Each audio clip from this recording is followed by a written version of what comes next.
Assalamualaikum warahmatullahi wabarakatuh. Halo semuanya, selamat datang di video kita kali ini. Jadi di sini tuh kita mau apa sih Teh? Kita mau diskusi santai seputar hadis gharib. Iya, kita jadi di sini mau diskusi santai, ngobrol-ngobrol santai tentang seputar hadis gharib. Sebelum kita membahas tentang materi ini, alangkah baiknya kita kenalan dulu ya Teh. Perkenalkan, nama saya Inggi Dinursipa dengan NIM 12430101058 dan teman saya. Perkenalkan, nama saya Hilmi Dinda Azkia dengan NIM 12430010147. Jadi di sini kita mau bahas apa sih yang dimaksud dengan jenis hadis gharib, bagaimana pembagian jenisnya, dan seperti apa contoh dari hadis tersebut. Oke, jadi yang pertama aku mau memaparin definisinya, apa yang dimaksud dengan hadis gharib. Secara bahasa, istilah gharib memiliki arti yang sama dengan al-munfarid atau dalam bahasa Indonesia, istilah tersebut berarti sendiri, sendirian, dan tunggal. Istilah gharib juga dapat diartikan al-ba'id dan aqribih yang memiliki arti jauh dari kerabatnya. Oleh karena itu, pengertian hadis gharib adalah salah satu jenis hadis yang periwayatannya dilakukan seorang diri oleh perawi yang sedang menyendiri atau sendirian. Beberapa ulama menyebut jenis hadis ini dengan istilah hadis fard karena keduanya memiliki arti yang sama. Namun, sebagian besar ulama sebenarnya membedakan kedua hadis tersebut dan dianggap sebagai dua hadis yang berbeda. Kan tadi udah dipaparin ya, apa itu pengertian hadis gharib. Jadi yang selanjutnya ada pembagian jenisnya nih yang bakal dipaparin sama Teh Inggi. Ya, jadi di sini saya akan membahas tentang pembagian jenis hadis gharib. Jadi hadis gharib itu terbagi menjadi dua. Yang pertama itu secara umum dan yang kedua itu berdasarkan sisi gharib. Untuk secara umum itu terbagi menjadi dua. Yang pertama itu gharib mutlak. Yang dimaksud dengan gharib mutlak merupakan jenis hadis yang diriwayatkan oleh seorang perawi ketika awal sanadnya. Dan yang kedua itu gharib nisab.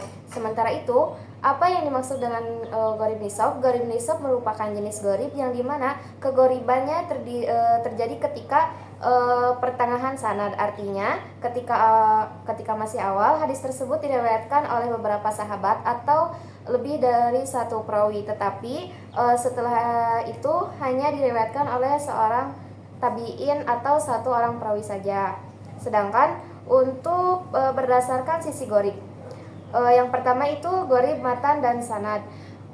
Gharib matan dan sanad adalah jenis hadis yang matannya diriwayatkan oleh seorang perawi saja, sedangkan gharib matan bukan sanad. Sementara itu, gharib matan bukan sanad merupakan jenis hadis yang matanya diriwayatkan oleh sekelompok sahabat, tapi diriwayatkan secara sendiri atau sendiri dari sahabat lainnya. Baik, jadi kan tadi saya sudah memaparkan jenis-jenis pembagian dari hadis gharib. Adapun contoh dari pembagian tersebut ya. Yang pertama itu contoh dari hadis mutlak. Adalah hadis tentang niat yang diriwayatkan dari Umar bin Khattab radhiyallahu anhu yang diriwayatkan oleh Imam Al-Bukhari. Syekh Al-Imam Al-Hafiz Abu Abdullah Muhammad bin Ismail bin Ibrahim bin Al-Mughirah Al-Bukhari radhiyallahu ta'ala berkata, Al-Humaddid Abdullah bin Az-Zubair telah menceritakan kepada kami, dia berkata, Sufyan telah menceritakan kepada kami, dia berkata, Yahya bin Sa'id telah menceritakan kepada kami, dia berkata, Muhammad bin Ibrahim At-Timi telah mengabarkan kepada kami bahwa dia mendengar Al-Aqamah bin Waqqas Al-Latis berkata, aku mendengar Umar bin Khattab radhiyallahu anhu saat ia di atas mimbar berkata, aku mendengar Rasulullah Shallallahu alaihi wasallam bersabda, amalan itu hanyalah tergantung pada niat dan setiap orang hanyalah mendapat balasan sesuai apa yang dia niatkan. Maka siapa saja yang hijrahnya karena dunia yang ingin dia dapatkan atau karena wanita yang ingin dia nikahi, maka hijrahnya kepada apa yang dia niatkan. Selain contoh sebelumnya, masih ada beberapa contoh lain hadis yang termasuk jenis gharib mutlak. Seperti apa contoh lainnya? Contoh lainnya yang termasuk hadis gharib mutlak, yaitu yang artinya sesungguhnya segala perbuatan itu tergantung pada niatnya dan setiap orang akan mendapatkan apa yang diniatkannya. Hadis riwayat Bukhari dan Muslim. Oke, jadi contoh yang kedua adalah contoh dari gharib nisbi.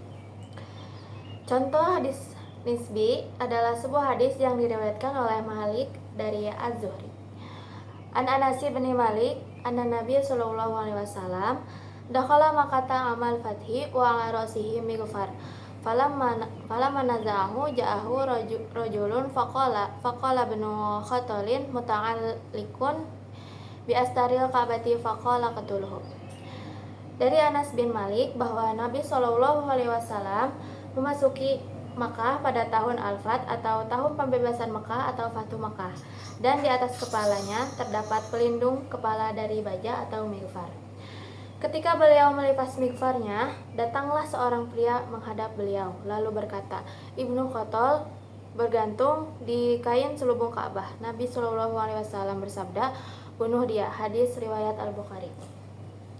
Pada hadis ini hanya Malik sendiri yang menerima hadis tersebut dari Az-Zuhri. Contoh lainnya yang termasuk garis nisbi yaitu imam itu mempunyai 70 cabang lebih. Cabang terendah adalah menyingkirkan duri atau sesuatu yang memberbahaya. Dari jalan yang tertinggi adalah mengucapkan la ilaha illallah, tiada Tuhan selain Allah. Hadis Sahih Muslim. Baik, jadi kita dapat simpulkan hadis gharib adalah istilah yang digunakan untuk merujuk pada satu hadis yang hanya diriwayatkan oleh satu orang perawi. Dalam bahasa gharib berarti aneh atau unik yang mencerminkan sifat hadis itu yang berbeda dari hadis lainnya. Biasanya memiliki banyak perawi.